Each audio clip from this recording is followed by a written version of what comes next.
I got a little bit sunburned earlier. Alright, so hello, hello, hello, hello, hello, hello, hello.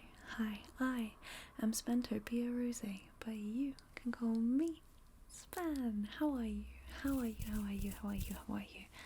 How are you, Megan? I know it's been a really long time, but I'm finally getting around to reading my first book of fairy verse. The reason this has taken so long is because I lost it. I couldn't find it, but I recently found it and I got so excited for you. So I've got this and a colouring in book that I will hopefully do in the near future, but I thought today I would just read to you my first book of fairy verse. I'm going to try really hard not to tap on the pages as I do it, but no promises because this is ASMR and that's my go-to habit. Alright. The Fairy Folk. Come cuddle close in Daddy's coat beside the fire so bright, and hear about the fairy folk that wander in the night. For when the stars are shining clear and all the world is still, they float across the silver moon from hill to cloudy hill. They love to visit girls and boys to see how sweet they sleep, to stand beside their cosy cots and at their faces peep. For in the whole of fairyland they have no finer sight than little children sleeping sound with faces rosy bright. That one is by Robert M. Bird, and it's got this cute little illustration. Yeah. And the next one is The Fairy Book. In summer when the grass is thick, if mother has the time, she shows me with her pencil how a poet makes a rhyme, and often she is sweet enough to choose a leafy nook where I cuddle up so closely when she reads the fairy book. In winter when the corn's asleep and birds are not in song, and crocuses and violets have been away too long, dear mother puts her thimble by in answer to my look, and I cuddle up closely when she reads the fairy book. There it is. The Fairy Book. And that's by Norman Gale. This next one is called The Dream Fairy. The Dream Fairy.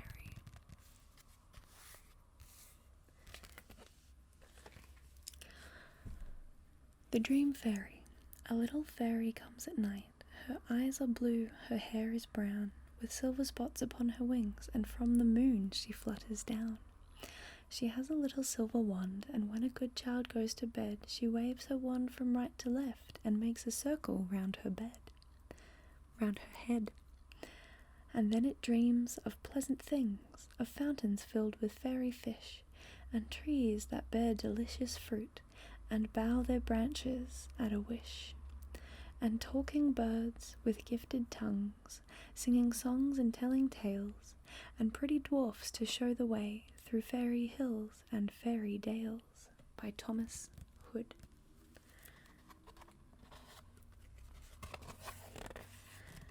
Look, hollyhocks.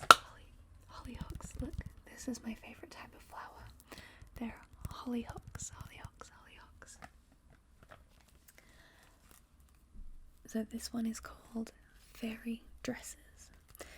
The other day I woke at dawn and tiptoed out onto the lawn. Then I stared in such surprise at the sight which met my eyes. Everywhere I looked there were veils of jewelled gossamer. Where the hollyhocks grow tall, fairy shawls lay over all. Petticoats, on the rose arch, in each space, petticoats of finest lace, on the lupins and the phlox, hung in the daintiest fairy frocks, diamond sprinkled, shimmering, and, in shadows glimmering, sequined cloaks for evening wear, twinkling strands for golden hair, oh, whose fingers, small but strong, had been so busy all night long. As I was reading that, I was like, oh, this feels really familiar, and I really like this. And it's by Shirley Barber. Shirley Barber, who illustrated this book. This next one is called Fairy Wear. Fairy Wear. A cowslip flower will make a hat for any little elf. With pennywort umbrellas he can always shade himself. Wild arum makes both hood and cape if it should start to rain. At night a lamb's ear leaf can be his furry counterpane.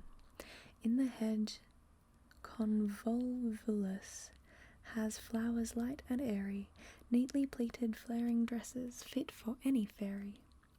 A spangled wrap of lacy web strapped softly over all, a crown of hawthorn buds, and she is ready for the ball. Also by Shirley Barber. This next one, also by Shirley Barber, is called The Fairy Market. Look at this picture. It's so gorgeous.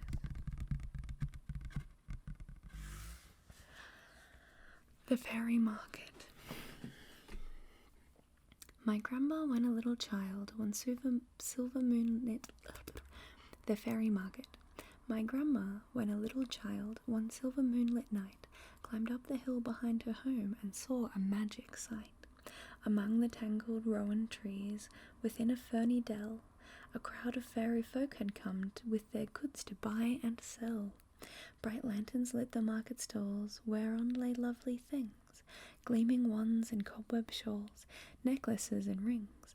And then I saw this silver chain and loved it, Grandma said. So out I bravely stepped and went into the fairy throng. I bought the chain, will you believe? It only cost a song. Shirley Barber. This next one is called The Flowers. All the names I know from nurse, gardener's garters, shepherd's purse, bachelor's buttons, lady's smock, and the lady hollyhock. Fairy places, fairy things, fairy woods where the wild bee wings, tiny trees for tiny dames, these must all be fairy names. Tiny woods below whose boughs shady fairies weave a house. Tiny treetops, rose or thyme, where the braver fairies climb. Fair are grown-up people's trees, but the fairest woods are these. There, if I were not so tall, I should live for good and all. That one's by Robert Louis Stevenson.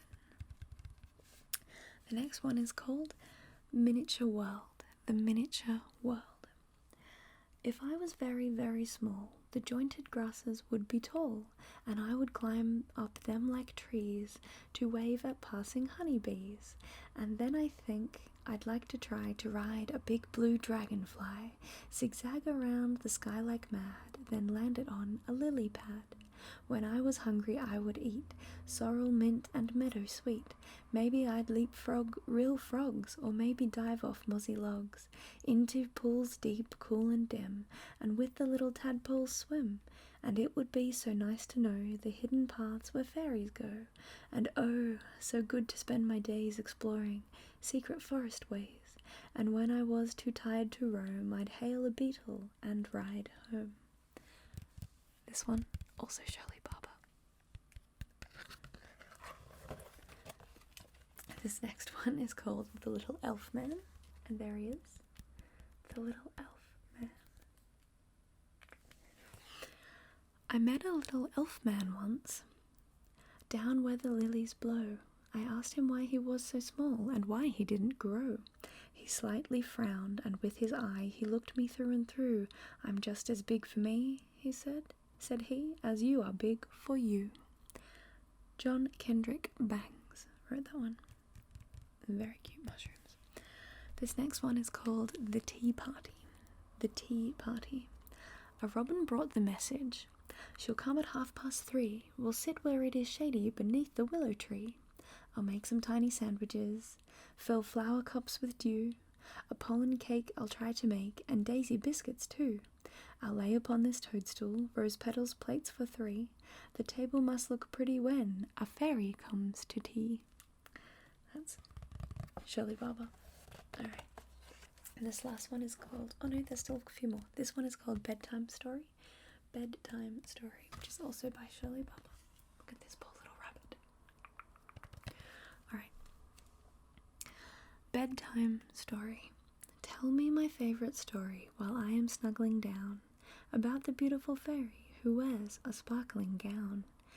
Tell me she flies through the forest dark, and after a while she hears a poor little bunny crying, So gently she dries his tears.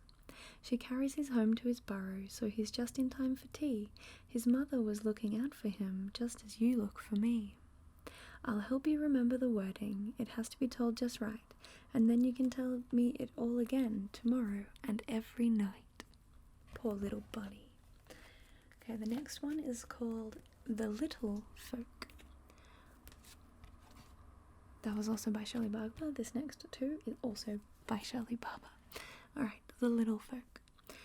In spring, when the cherry plum blossoms lay soft as pink foam in the trees, I saw them descend on the garden. At first, sure, I thought it was bees.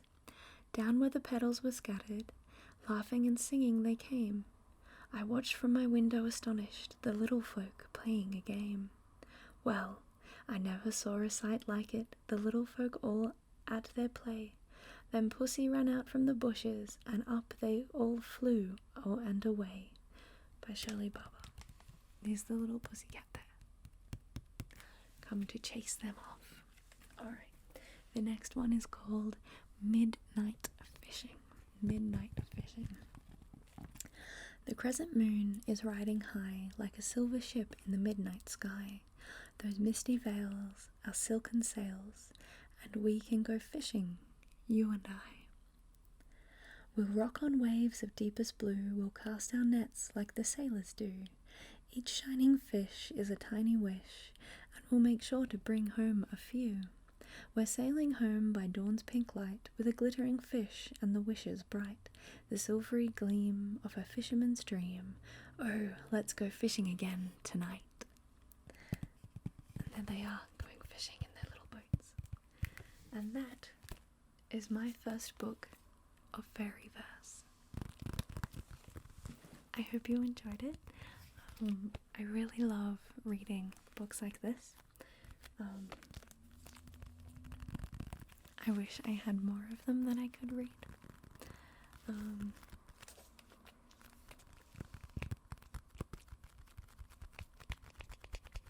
Sticky tapping.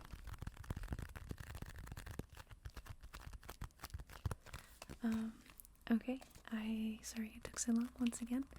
Hopefully there will be more books like this in the future, but at the moment, that's all I've got.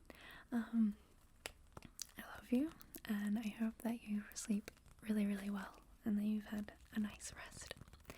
Alright, good night. Good night, good night, good night. Good night, sleep well. Good night, sleep well. Good night, sleep well. How do you turn this thing off?